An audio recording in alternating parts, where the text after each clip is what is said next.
Why does she deserve this? Why is it always her? Same face, same parents, same everything. But somehow it's always Claire. Always Claire getting the calls. Always Claire getting the man. Always Claire getting chosen. Like, what is it? What does she have that I don't have? Have the same kind of eyes, the same smile, the same everything. And he called her. He sent the ticket to her. He picked her. 6 years. 6 years I have been out here, working for it, trying for it, posting, performing, showing up. And she just exists. She just quietly exists and the whole world lines up at her door. Same face. Identical. So then why not me? I want to tell you about two sisters who shared the same face but lived in completely different worlds. One of them built something real, quietly, without asking anyone to applaud. The other one watched her do it, and decided that the easiest path to having something beautiful was to take it from the person who built it. And what happened next, what the universe did in response to that decision, is the kind of story that makes you sit up straight and think very carefully about the things you have been coveting in someone else's life. Because sometimes what looks like a golden door from the outside is actually just a mirror.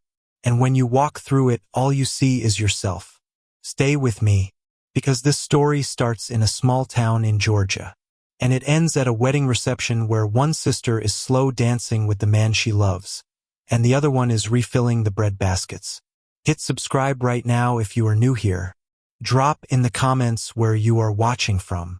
And buckle up, because Savannah Price is about to do something that her sister Claire never saw coming.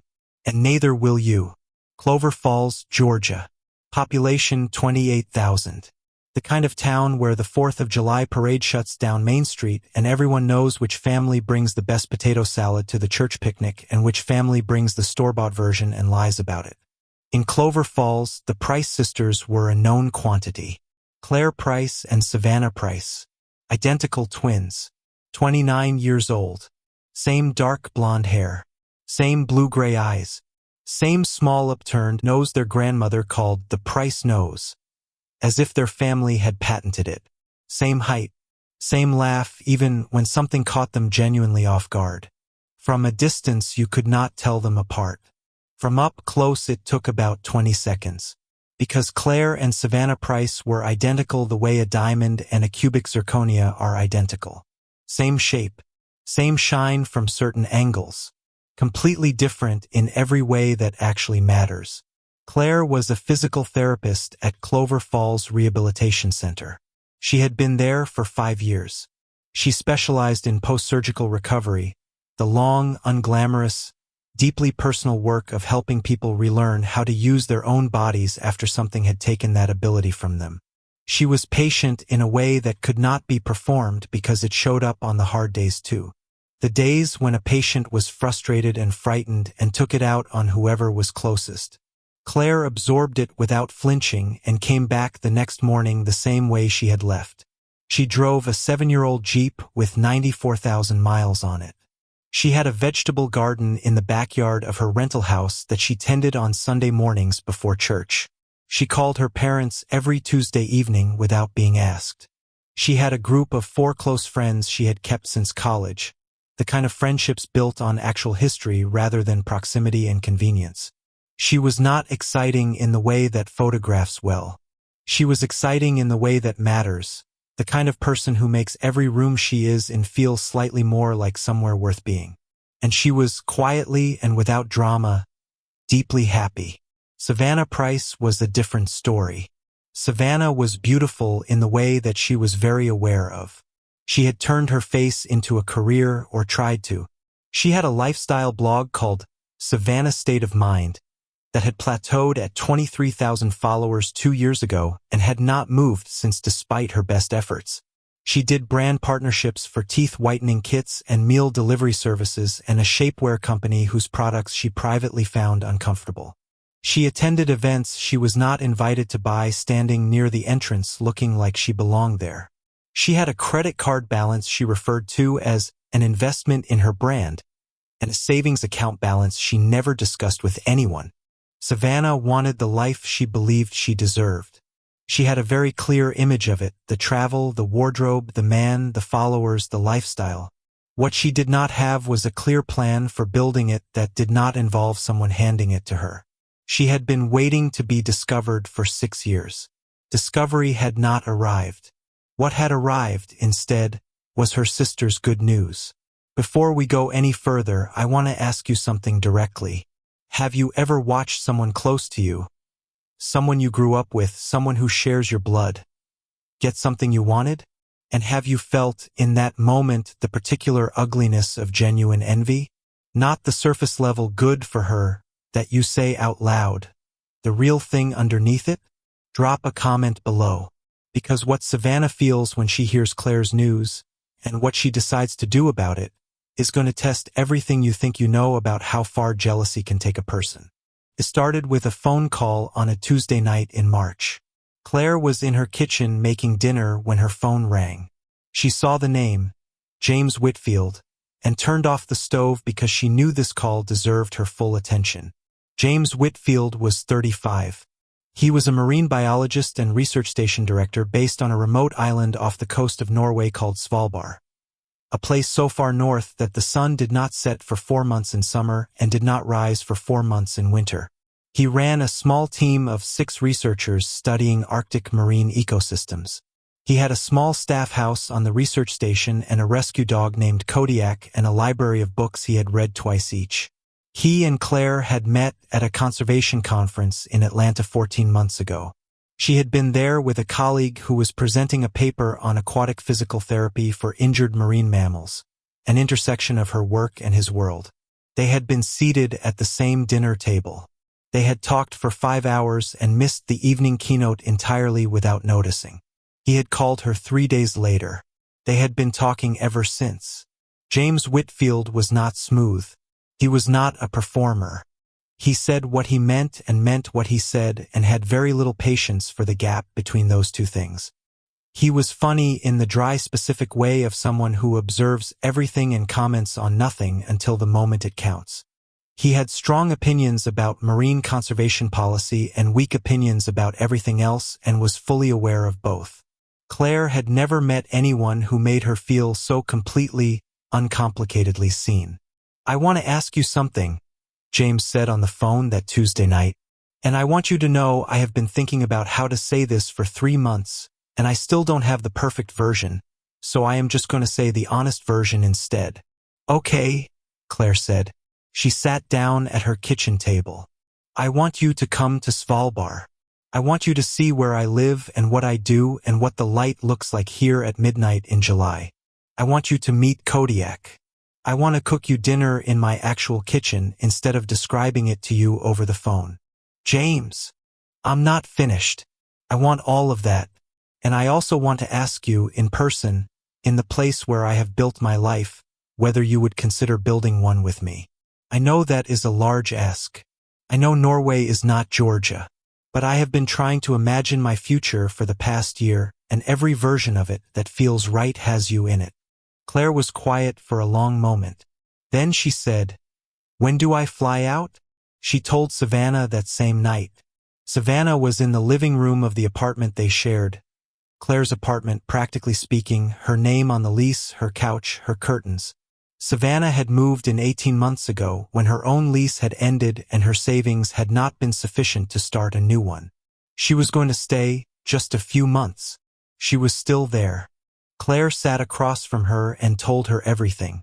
James, the phone call, Svalbard, the invitation, the question underneath the invitation. Savannah listened with the smile she had practiced, the one that looked like happiness for someone else. "Norway," she said. "Wow. That's wow, Claire.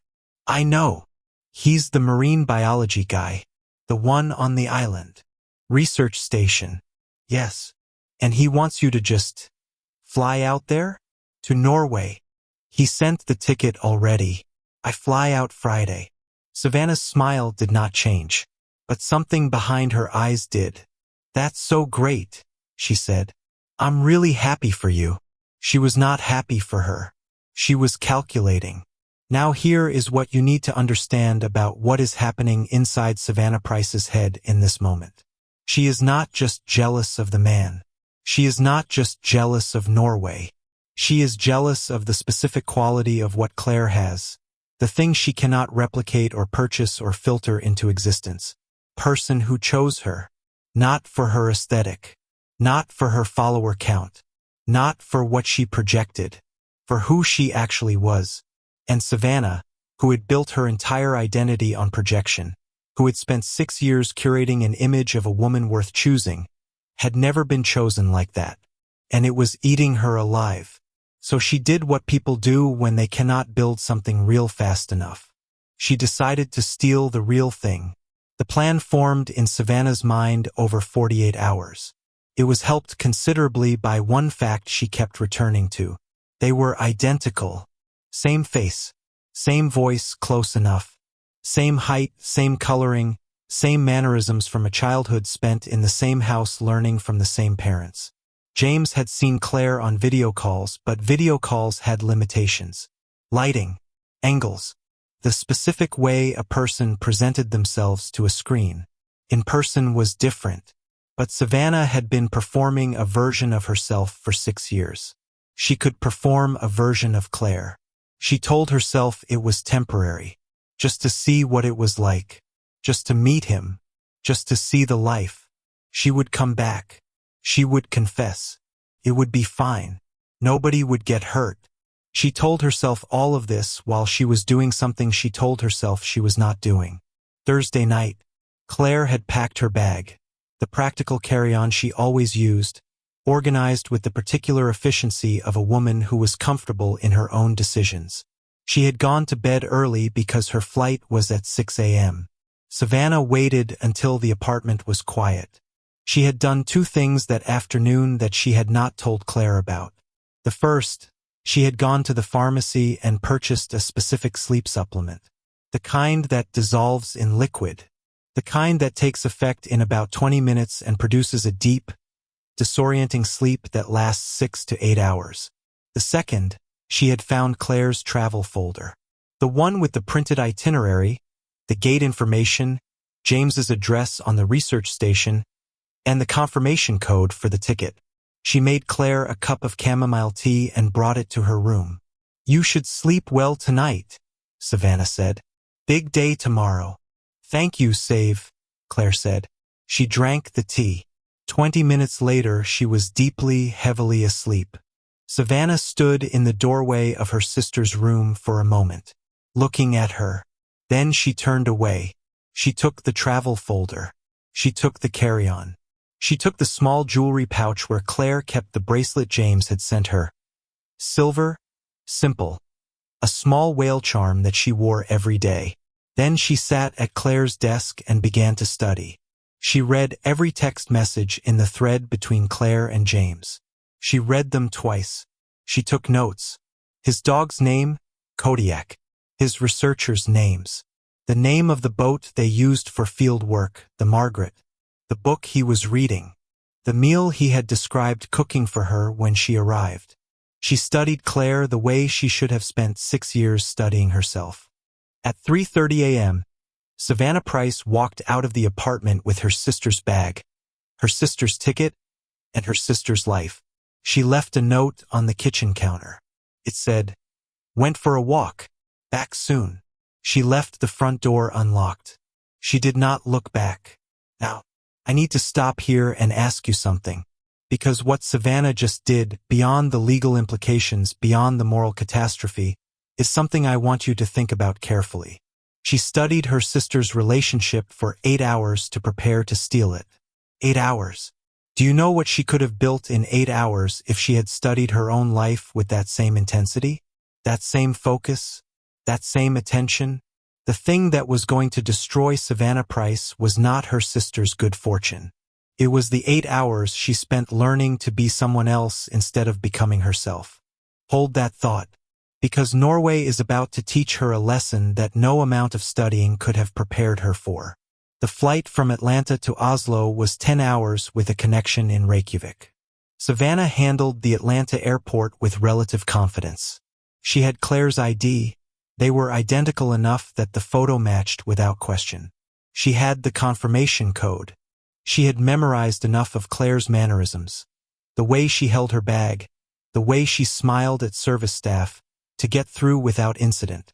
On the plane, she ordered a glass of wine and felt, for the first time since she had made this decision, genuinely excited. She was going to Norway. She was going to meet a man who had chosen her sister for all the right reasons. She was going to charm him. She was going to make him forget Claire ever existed. She was going to have the life she deserved. She did not think about Claire waking up in an empty apartment. She did not think about the unlocked front door. She did not think about any of it. She put on the noise-canceling headphones and watched a movie and ordered another glass of wine. In Reykjavik, during her layover, she bought a postcard of the Northern Lights and took a selfie with it but did not post it. Not yet. She would post everything once she was settled. Once the story was solid. The connecting flight to Longyearbyen, the main settlement on Svalbard, was 2.5 hours on a smaller plane that shuddered periodically in the Arctic air in a way that Savannah found less charming than she had expected. When the pilot announced their descent, she looked out the window. She had Googled Svalbard. She had seen photographs. She thought she was prepared. She was not prepared. The landscape below was lunar.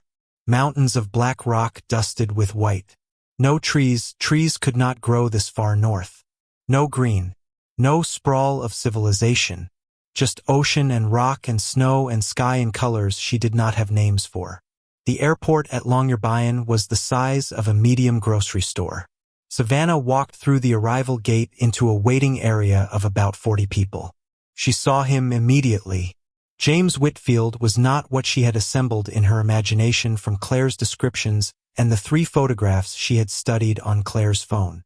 He was tall, that was accurate. Dark hair that needed cutting, that was accurate too. But the photographs had not captured the way he stood. He stood like someone who had no performance left in him. Completely still, completely present, completely himself, in the particular way of a man who had long ago stopped caring what posture looked like and started caring only about what it felt like. He was holding a handwritten sign that said Claire in large letters. When he saw her, when he saw the face he recognized, his entire face changed. Not with excitement, with something quieter and more complete than excitement. He walked forward and he hugged her. He smelled like cold air and pine soap and something underneath that was just him. "You're here," he said into her hair. Savannah closed her eyes. And for one single second she felt something she had not felt in a very long time. Seen. Then she remembered that he was not seeing her. And here is the thing about that moment that I cannot stop thinking about. Savannah felt seen, and the person doing the seeing thought she was someone else. The love in that hug was real. It was genuine. It was 8 months of late-night phone calls and honest conversations and the particular tenderness of a man who had found his person. None of it was for Savannah. All of it was for Claire. And Savannah, standing in an Arctic airport in her sister's clothes being held by her sister's man, could feel the difference. She just was not ready to admit it yet. The drive from the airport to the research station took 40 minutes on a road that ran along the edge of a fjord. The landscape was extraordinary, savage and silent and impossibly large. Mountains dropping straight into dark water. The sky doing things that skies in Georgia did not do. Colors layering over each other in ways that seemed structurally impossible. Savannah looked out the window and said nothing because there was nothing to say that would not sound inadequate. James talked quietly as he drove. He pointed things out. A polar bear track in the snow on a hillside. They come close to the settlement sometimes. We always carry a flare. The research boat the Margaret anchored in a small harbor. She needs a new engine before spring. We've been arguing with the funding committee for 8 months. The lights of the research station appearing around a curve in the road. Home. He said it simply. Home. Like it was the only word for it. The research station was not what Savannah had pictured. It was functional and clean and warm, but it was not luxurious. A cluster of low buildings connected by covered walkways. A large common area with long wooden tables and mismatched chairs and a bookshelf that ran the full length of one wall. A kitchen that smelled permanently of coffee and something baked. 6 small private rooms, each with a narrow bed and a window that looked out at the fjord. James's quarters were slightly larger, the station director's privilege. He had the same narrow bed but also a desk covered in papers and charts and a reading chair positioned beside the window with a lamp and a book lying face down on the arm. A large gray dog came barreling through the door when they arrived and hit Savannah at approximately chest height. "Kodiak," James said. "Down." Kodiak did not go down. He put both paws on Savannah's shoulders and looked directly into her face with an expression of extreme and detailed interest. Then he got down. He walked away. He lay in the corner of the room and put his head on his paws and watched her from there. "He likes you," James said. Savannah was not sure that was what she had just witnessed. "He's sweet," she said. James looked at her. Quick look. There and gone. "You always called him dramatic," James said. 8 months of video calls, and you called him dramatic every time he appeared on screen. I meant sweet in a dramatic way, right?" James put her bag down. "Dinner in an hour. I'll let you get settled." He left. Kodiak stayed. The dog watched Savannah from the corner with an expression that she could only describe as professional skepticism. "Stop it," she whispered. Kodiak put his chin on his paws and kept watching. "Now," the dog knew. "I want you to register that." The dog knew within 30 seconds. And what happened over the next 48 hours was a masterclass in how thoroughly a lie dismantles itself when it is placed in contact with the truth it was built to replace. Because James Whitfield had spent 8 months learning Claire Price. Every detail, every habit, every specific thing. And Savannah was about to find out that you cannot study someone for 8 hours and then successfully impersonate them to someone who spent 8 months paying attention. It is not possible. And the ways it started to unravel, I need you to be ready for this. Dinner that first night was the first serious test. James had cooked. He had told Claire he was going to cook the meal he had been planning for 2 months. Arctic char with roasted root vegetables and a sauce he had been practicing. The table was set with actual care. Candles. A bottle of Norwegian wine. Savannah sat across from him and looked at the food. She had not mentioned that she did not eat fish. Claire ate fish. Claire loved fish. Claire had specifically told James in month 3 of their relationship that her favorite meal was anything from the ocean, prepared simply, and that she had strong opinions about lemon-to-butter ratios. Savannah looked at the Arctic char.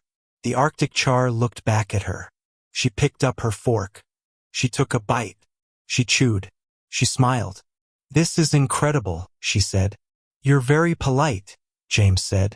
"But the sauce is slightly over-reduced." "I know. I was nervous and I rushed it." "No, it's... Claire. You told me in month 2 that you would always tell me the honest version of what you thought about food I cooked for you. You said you had too many years of polite lying about bad casseroles at church potlucks and you were done with it." Savannah looked at him. "The sauce is fine," she said carefully. "The fish is perfect." James looked at her for a moment. Then he nodded and went back to his food. Strike 1. The second test came the following morning. James was up at 5:30 a.m. This was apparently standard. The research schedule started early. He knocked on her door. "I'm going out to check on the monitoring equipment on the North Shore. About a 2-hour walk round trip. You said you wanted to come." Claire had said she wanted to come. Claire had said specifically that she wanted to see the field work, wanted to understand what he did day to day, was not afraid of cold or distance or early mornings. Savannah had been awake since 4 a.m. because she could not sleep in the Arctic silence and her body had not adjusted to the light. In late spring at this latitude, the sun barely set, and the pale, continuous twilight had confused every instinct she had. She had also discovered, at approximately 3 a.m., that the research station had Wi-Fi but it was slow and intermittent and she had not been able to load Instagram at full resolution, which had felt like a personal attack. She got dressed. She put on every layer she had brought. She walked out into the Arctic morning. The cold was not what she had imagined cold to be. It was physical. It had weight and intention. It moved through fabric and found skin with a directness that felt almost aggressive. The wind off the fjord was not decorative. It was structural. They walked for 20 minutes before Savannah's toes had lost sensation entirely. James, can we? There's a warming hut about 10 minutes ahead. We can stop there. No, I mean, can we just go back? My feet are. James stopped walking. He looked at her. You ran a half marathon last November, he said. In 32-degree weather. You told me you actually prefer the cold. You said heat made you feel like you were being slowly processed. Savannah stared at him. I think I'm coming down with something, she said. James looked at her for a long time. Let's go back, he said. His voice was perfectly even. It gave nothing away. Strike two. The third test she failed before she understood it was a test. That evening they sat in the common room after the rest of the research team had gone to bed. James had a book, the one he had mentioned to Claire 3 weeks ago, a collection of essays about ocean ecology. He had been reading it aloud to Claire in short passages during their calls. It was a shared thing, a specific intimacy. He opened it. He found the passage where they had left off. He read 2 paragraphs. Then he looked up. What did you think about what Daly says in the previous chapter? About managed ecosystems versus wild recovery. Savannah had not read the book. She had not known the book existed until she saw it on the arm of James's reading chair. I think he makes a strong case, she said. Which case specifically? The one about ecosystems. James closed the book. He set it on the table between them. He looked at Savannah for a long moment, a different kind of looking than he had done before. Quieter, more careful. Can I ask you something? He said. Of course. What is your middle name? Savannah's heart rate spiked. Claire, she said, and then heard herself say it and understood what she had done. Claire was not her middle name. Claire was her name. Right, James said. He stood up. Good night. He picked up the book. He walked to his room. Kodiak got up from beside the fireplace and followed him. At the door, James stopped. He did not turn around. Your sister's middle name is Anne, he said quietly. She told me on our 3rd call. She said she always wished it was something more interesting. He went into his room. He closed the door. Savannah sat alone in the common room of an Arctic research station at midnight with the pale light coming through the windows and the fjord silent and enormous outside, and the specific cold feeling of a lie that has finally met someone who knows the truth. Your sister's middle name is Anne. She told me on our 3rd call. She said she always wished it was something more interesting. James Whitfield had known. He had known since the airport, maybe before, and he had let her walk all the way into it. Because he is that kind of man, the kind who waits for the truth to present itself rather than chasing it. And the truth had just presented itself in the worst possible way. The next morning James was at the breakfast table when Savannah came out of her room. He had made coffee. There were 2 cups. He waited until she sat down. Then he put his phone on the table between them and turned the screen toward her. On the screen was a text message thread. The most recent message was from a number he had labeled Claire, real number. The message read, James, this is Claire Price. I don't know if Savannah has contacted you or what she has told you. I need you to know that she drugged me and took my travel documents and impersonated me on my flight. I woke up alone in our apartment with no phone. She took mine, and it took me 2 days to get to a friend's house and get access to a phone to contact you. I'm so sorry. I don't know what she's told you. I'm so sorry. Below it, James's response. I know. She arrived Friday. Are you safe? And Claire's response, sent early that morning. I'm safe. I'm so sorry, James. Don't apologize. None of this is yours. I'll handle it on this end. Are you okay? I will be. Savannah looked at the screen. She looked at the date stamp on Claire's first message. He had known since Saturday morning, the morning after she arrived. He had said nothing. He had cooked her dinner. He had taken her on the field walk. He had read to her from the book. He had let her walk all the way to the end of the lie herself. You knew, she said. Yes. Since Saturday. Since the airport, actually. You held your bag on the wrong shoulder. Claire always uses the right. You used the left. I noticed it and thought I was being paranoid. Then Kodiak reacted to you the way he reacts to strangers, and I wasn't paranoid anymore. The dog. The dog had known at the airport. James, I can explain. I know what happened. Claire told me. And I want you to understand something very clearly.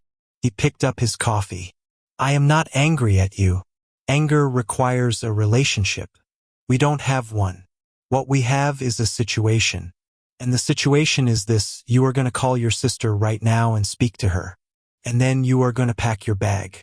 And I am going to drive you to the airport this afternoon. Please, just let me. What? Explain. Tell me that you can be what Claire is? That you can learn it.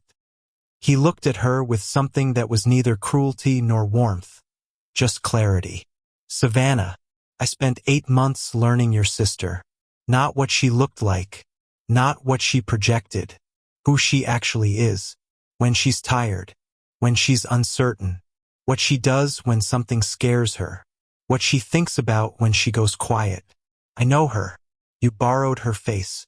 But you cannot borrow that. He slid a second phone across the table. A cheap prepaid phone. Claire's number is already in it. Call her. He stood up. He took his coffee. He walked outside. Savannah sat alone at the breakfast table in a research station at the top of the world. She picked up the phone. She called her sister. It rang twice. Savannah. Claire's voice. Flat. Tired. Not angry. Something more exhausting than anger. Claire. Are you safe? The question broke something open in Savannah's chest. Her sister. Who she had drugged. Who she had locked in an apartment with no phone. Whose life she had tried to steal. The first thing Claire asked was whether she was safe. I'm safe, Savannah said. Her voice was not. Okay, Claire said. Come home. Are you safe? That was the first thing Claire Price asked the sister who had drugged her and stolen her identity and flown to Norway in her name. Not how could you? Not, I will never forgive you. Are you safe? That is who Claire Price was. And that is exactly why James Whitfield had spent 8 months falling in love with her. And that is exactly what Savannah Price had never understood and could not have impersonated for 8 minutes, let alone 8 months. The drive to the airport was quiet. James drove. Savannah sat in the passenger seat with her bag on her lap. Kodiak was in the back, his large gray head resting on the center console between them. They were 20 minutes from the airport when Savannah finally spoke. Can I ask you something? Sure, James said. How did you know? Before the airport. You said you knew at the airport, but how did you almost know before? James was quiet for a moment. Claire told me about 4 months in that she had a twin sister. She said you were identical, but that the difference was obvious once you knew both of you. I asked her what the difference was.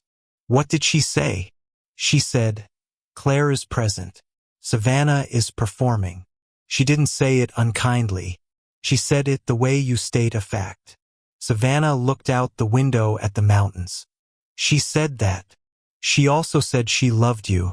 She said she worried about you.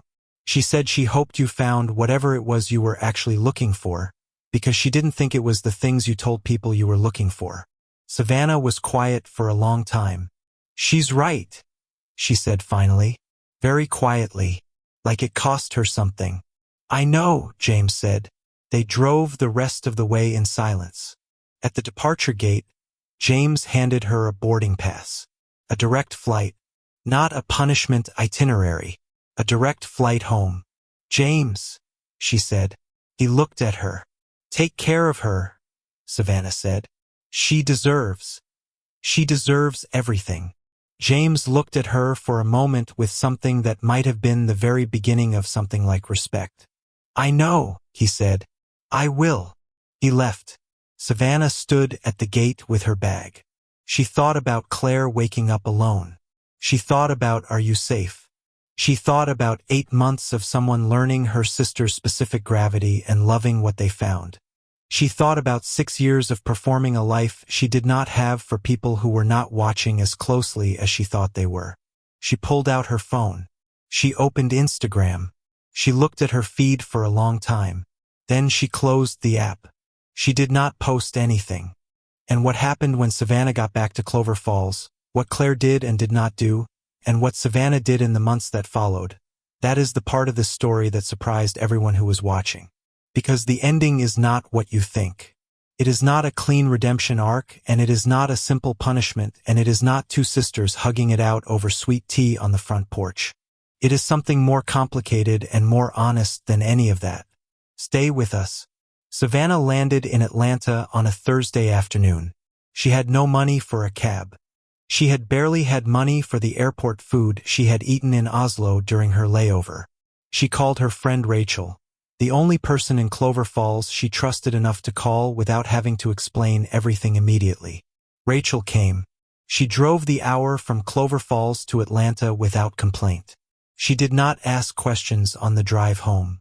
She just drove. When they pulled up to the apartment building, Rachel put the car in park. "She's upstairs," Rachel said. "She knows you're coming." "Is she?" "She's Claire. She's fine. Go up." Savannah went up.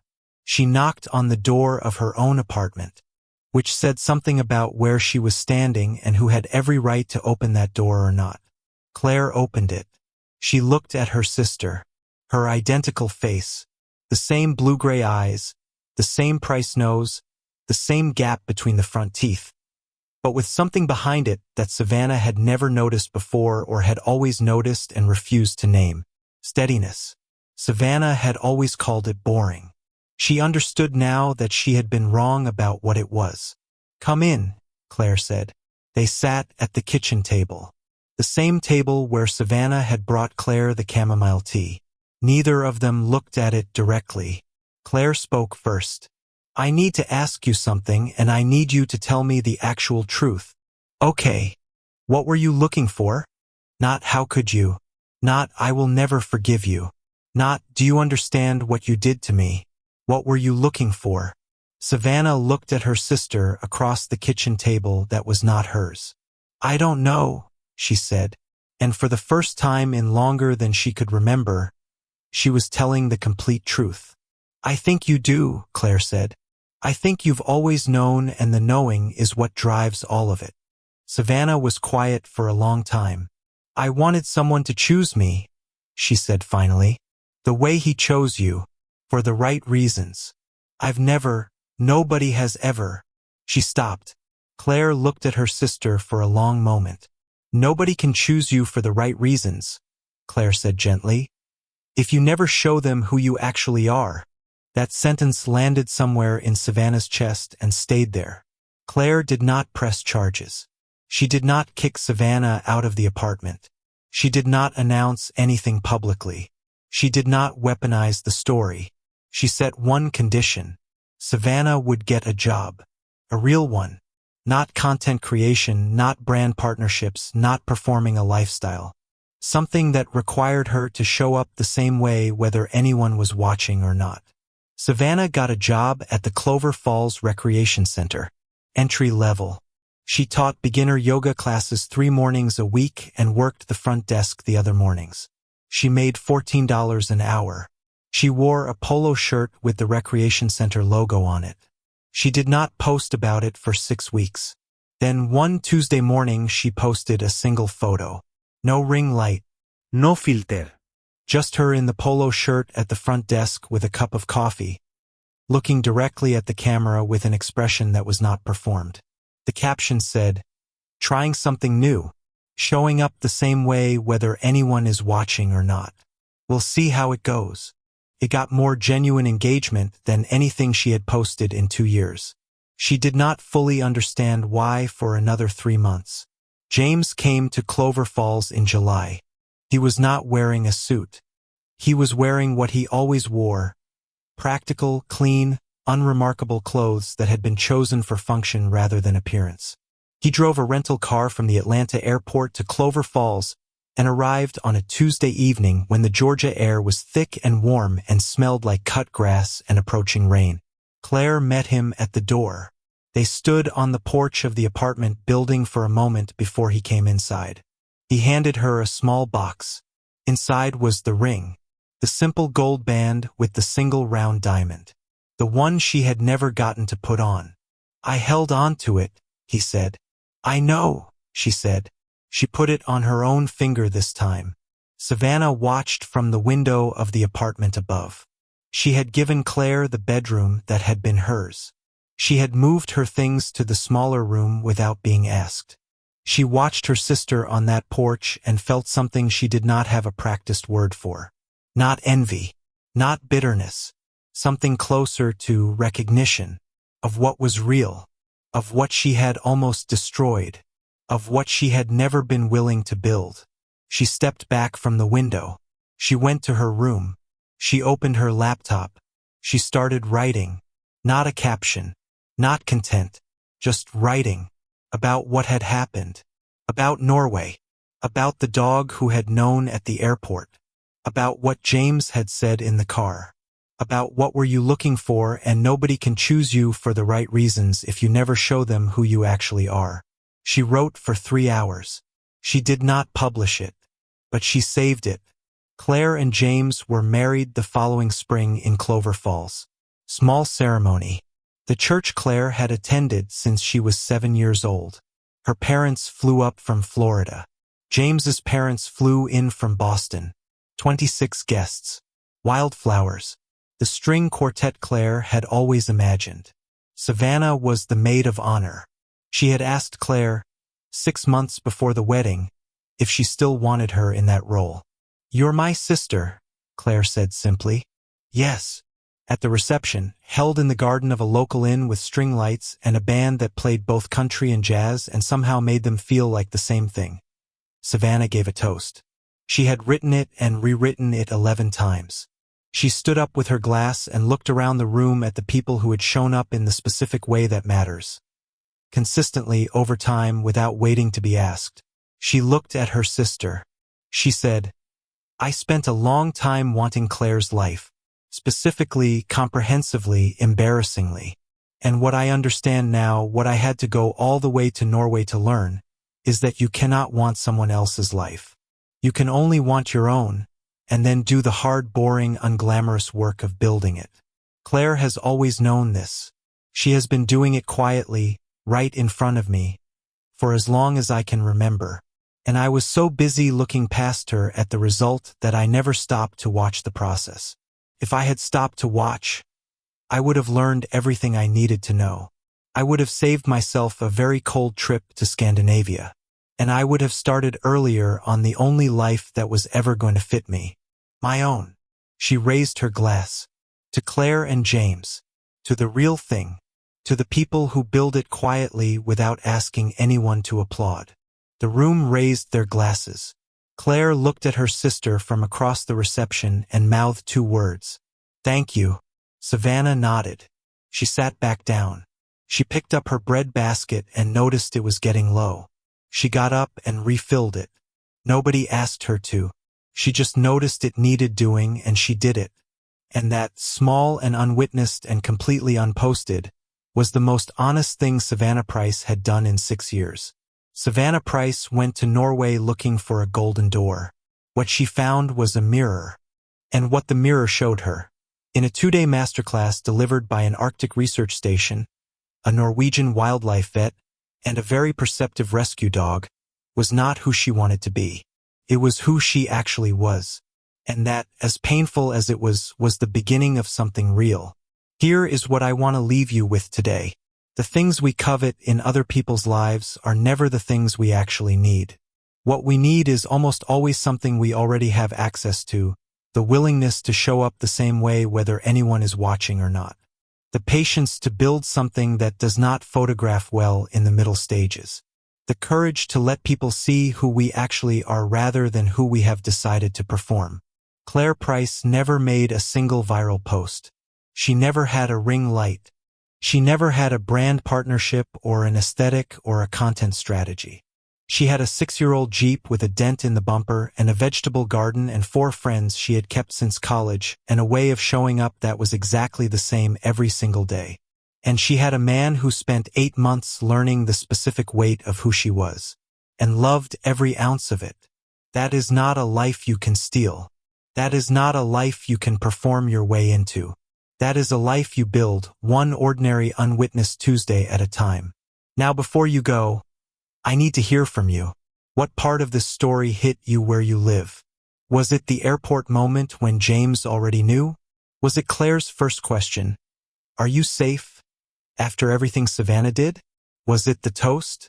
Tell us in the comments, because your answer says something about what you are carrying right now.